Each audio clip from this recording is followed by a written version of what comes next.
Hello welcome to cricket మావా. Day 2 పూర్తయిన తర్వాత ఇంగ్లాండ్కి ఆల్మోస్ట్గా 100+ లీడ్ వస్తుంది, లేదంటే 100 వరకు లీడ్ వస్తుంది. ఖచ్చితంగా ఇంగ్లాండ్ ఈ టెస్టుని సమర్పించుకుంటుంది. వాళ్ళు గెలిచిపోతారు, ఖచ్చితంగా మన మీద గెలుపుని సాధిస్తారు. మన వాళ్ళకు పూర్తి స్థాయిగా అవకాశాలు దెబ్బతిన్నాయి అనుకున్నాము. మంచి ట్రాక్, మంచిగా స్పిన్ ట్రాక్ మీద ఇంగిరాలు తిప్పుతారు, లాస్ట్ 3 వికెట్స్ పడగొట్టేస్తారు అనుకున్నాం. కానీ ఒక ఇద్దరు బ్యాట్స్మెన్స్ అని చెప్పదు. ధ్రువ్ జురెల్ ఒక డెబ్యూ బ్యాట్స్మెన్, సెకండ్ టెస్ట్ ఆడుతున్నాడు. తన యొక్క అనుభవం చాలా తక్కువ. అదేవిధంగా ఇటువైపు చూస్తే కుల్దీప్ యాదవ్ కాస్త డిఫెన్స్ మాత్రమే ఆడగలడు, పరుగులు కొట్టడానికి వెనక ముందు అవుతుంటాడు. కానీ డిఫెన్స్ ఎంతవరకు ఆడినా కాస్త త్వరగానే అవుట్ అవుతాడు. వాళ్ళకి ఖచ్చితంగా లీడ్ వస్తుంది అనుకున్నాం. కానీ 130 నుంచి దాన్ని 46 వరకు తీసుకొచ్చారు అంటే ఎంత అద్భుతమైన బ్యాటింగ్ ఆడి ఉంటారు అనేది మనము అర్థం చేసుకోవచ్చు. ఎందుకంటే ఇలాంటి ఇన్నింగ్స్ ఆడే క్రమంలో పేషెన్సీ చాలా అవసరం. అదేవిధంగా కుల్దీప్ లాంటి ఒక బౌలర్, పూర్తి స్థాయి బ్యాటర్ కాదు, అదేవిధంగా ఆల్రౌండర్ కూడా కాదు, జస్ట్ ఒక బౌలర్. అంత ఒక అడ్డుగోడ కట్టినట్టుగా తను ఎలాంటి బంతులు వేసినా సరే తను డిఫెన్స్తో వికెట్ ఇవ్వకుండా పార్ట్నర్షిప్ని నెలకొల్పాడు. ధ్రువ్ జురెల్తో ఒకవైపు తను కాస్త పరుగులు లాస్ట్ 4 బాల్స్ డాట్ చేస్తూ 4th ball 5th ball singles తీస్తూ తన నుంచి పరుగులు వస్తున్న సమయంలో కుల్దీప్ యాదవ్ అటువైపుకు ఎండుకు వెళ్ళాడు అంటే డిఫెన్స్తో ఆపేస్తున్నాడు, వికెట్ అనేది ఇవ్వట్లేదు. అద్భుతమైన ఆట తీరని చెప్పొచ్చు. ధ్రువ్ జురెల్ని ఎంత పొగడాలో తన ఇన్నింగ్స్ని, ఇటు కుల్దీప్ యాదవ్ యొక్క డిఫెన్స్ని, కుల్దీప్ ఇచ్చిన ఆ పరుగులు, కుల్దీప్ ఇచ్చిన ఆ పార్ట్నర్షిప్ అనేది ఇండియాని పూర్తి స్థాయిగా మ్యాచ్లో నిలబెట్టిందని చెప్పొచ్చు. ధ్రువ్ జురెల్ తను నిన్న 30 నుంచి మొదలెట్టి ఈరోజు 90 వరకు తను లాస్ట్ వికెట్గా వెనుతిరిగే సమయానికి తను ఒంటరిగా పోరాడుతూ తను ఒక 60 రన్స్ తను యాడ్ చేశాడు. అదేవిధంగా ఇంగ్లాండ్ యొక్క లీడ్ని తగ్గించాడు. తన యొక్క ఆట తీరుని ఖచ్చితంగా చూపించాడని చెప్పచ్చు. ఇక వికెట్ కీపర్ బ్యాట్స్మెన్గా రిషబ్ పంత్ మళ్ళీ తిరిగి టెస్టులోకి వచ్చేంత వరకు కూడా వేరే వాళ్ళ వైపు చూడకుండా తన వైపుకి మేనేజ్మెంట్ని కానీ టీంని కానీ తిప్పుకున్నాడని చెప్పొచ్చు. ఒక అద్భుతమైన ఇన్నింగ్స్. సెంచరీ కొట్టింటే బాగుండేది, బట్ తను ఆ బంతి మాత్రమే తనను ఇబ్బంది పెట్టి తను అవుట్ అవ్వడం. తనకు ఆకాశ్దీప్ కూడా మధ్యలో కాస్త సహకరించాడు. ఆకాశ్దీప్ కూడా ఒక గట్టి సిక్సర్ కొట్టాడు. తను కూడా ఎంపైర్స్ కాల్స్లో అవుట్ అయ్యాడు. ఎంపైర్స్ కాల్స్లో మన వాళ్ళు ఒక 4-5 మెంబర్స్ దాకా అవుట్ అయినట్టున్నారు ఈ ఇన్నింగ్స్లో. వాళ్ళ ఇన్నింగ్స్లో కూడా రూట్ విషయం కాస్త ఇబ్బందిగా, ఎంపైర్స్ కాల్ కాస్త డౌట్ఫుల్గా ఉన్నారు, అది సెకండరీ. బట్ ఆ తర్వాత ఎప్పుడైతే 46-50 లోపలనే మనము లీడ్ సమర్పించుకొని ఆ తర్వాత England innings ప్రారంభమైందో,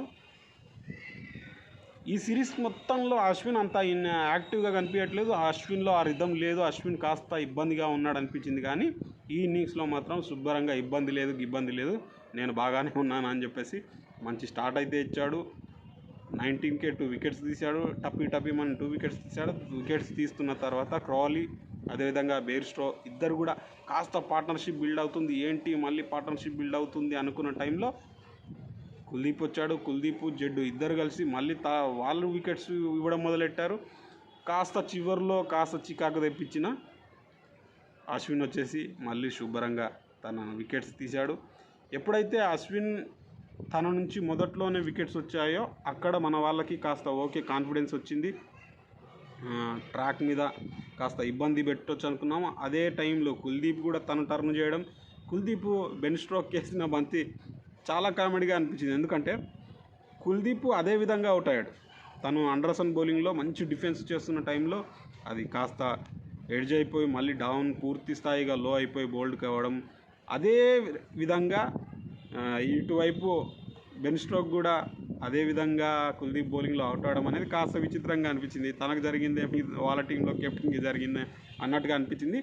but Kuldeep, Ashwin, Jadeja మొత్తానికి కూడా 10 వికెట్స్ స్పిన్నర్సే తీసేశారు. జడ్డు కూడా అద్భుతంగా బౌలింగ్ వేశాడు. కాస్త రన్ రేట్ తక్కువగా ఇస్తూ రన్స్ తక్కువగా ఇస్తూ కట్టడి చేస్తూ కాస్త ఇబ్బంది పెట్టాడు. ఆ ఇబ్బందిలోనే వికెట్స్ మిగతా బౌలర్స్కి వచ్చాయి. ఆ తర్వాత ఎప్పుడైతే 192 రన్స్ టార్గెట్ ఉంది, ఓకే సెషన్ ముగుస్తుంది, మళ్ళా ఒక 10 ఓవర్స్ వరకు సెషన్ జరుగుతుంది. చివరి సెషన్లో ఇక్కడ వికెట్స్ పడి ఉంటే మాత్రం కాస్త ఇబ్బంది అయ్యి ఉండేది. మంచి బెన్ స్ట్రోక్ కూడా మంచి ప్రీప్లాన్డ్గానే వచ్చాడు. రూట్తో ప్రారంభించి ఫీల్డర్స్ అందరినీ సర్కిల్లో పెట్టేసి కొట్టు చూద్దాం అన్నట్టుగా కాస్త రోహిత్ని రెచ్చగొట్టినట్టుగానే బిల్డ్ సెట్ చేశాడు. ఓకే రోహిత్, నువ్వు ఇలా సిద్ధమయ్యావా, నేను ఇంకోలా సిద్ధమవుతానని చెప్పేసి పూర్తి స్థాయి డిఫెన్స్కి వెళ్లకుండా కాస్త అటాకింగ్కి వెళ్ళాడు. మంచి బౌండరీస్ సాధించాడు. మంచి పరుగులు అయితే వచ్చాయి.